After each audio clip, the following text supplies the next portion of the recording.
যে গণ অভ্যুত্থান পরবর্তী সময়ে বাংলাদেশের রাজনীতিতে এক ধরনের মব কালচার তৈরির প্রবণতা লক্ষ্য করছি। আমরা মনে করি এই মব যে কালচার তৈরি হয়েছে এখানে এক ধরনের বিশৃঙ্খল মহল এটি তৈরি করেছে। আমরা ভবিষ্যতে এরকম কোনো মব কালচার আমরা দেখতে চাই না। দুঃখজনক যেটি ঘটনা গতকাল সিলেটে হয়েছে এবং সিলেটের বাহিরেও আরও দুই একটি জায়গায় ঘটেছে। এটি খুবই দুঃখজনক ঘটনা, বাটাতে যেরকম ঘটনা ঘটেছে।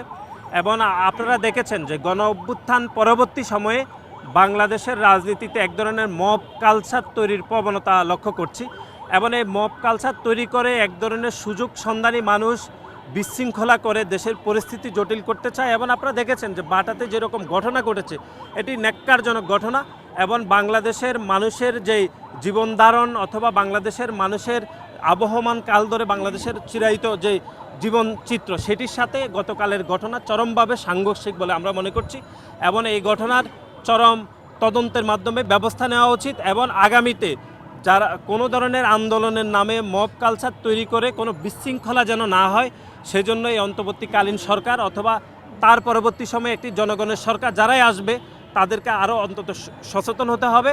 এবং এই যে বাটাকে ইসরায়েলি প্রোডাক্ট বলে যেরকম বর্বরচিত হামলা হয়েছে এবং তাদের দোকানপাট যেন লুট হয়েছে এটি আমরা খুবই দুঃখ প্রকাশ করছি এই ঘটনার মাধ্যমে।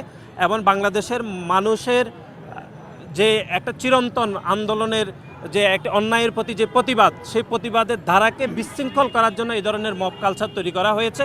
আমরা মনে করি এই মব যে কালচার তৈরি হয়েছে এখানে এক ধরনের বিশৃঙ্খল মহল এটি তৈরি করেছে। আমরা ভবিষ্যতে এরকম কোনো মব কালচার আমরা দেখতে চাই না এবং যে আন্দোলনগুলো হবে অথবা ফিলিস্তিনের প্রতি যে সমর্থন থেকে যে বিক্ষোভ হবে সেটি অত্যন্ত শান্তিপূর্ণ হবে। আজকেও আমাদের এই বিক্ষোভ সমাবেশ অত্যন্ত শান্তিপূর্ণ হবে।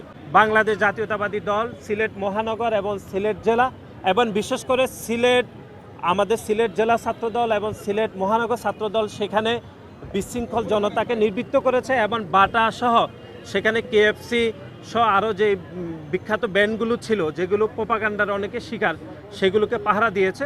এটি গণমাধ্যমে প্রকাশিত হয়েছে এবং ছাত্রদলের এই কার্যক্রম দেশবাসী এটি প্রশংসিত করেছে।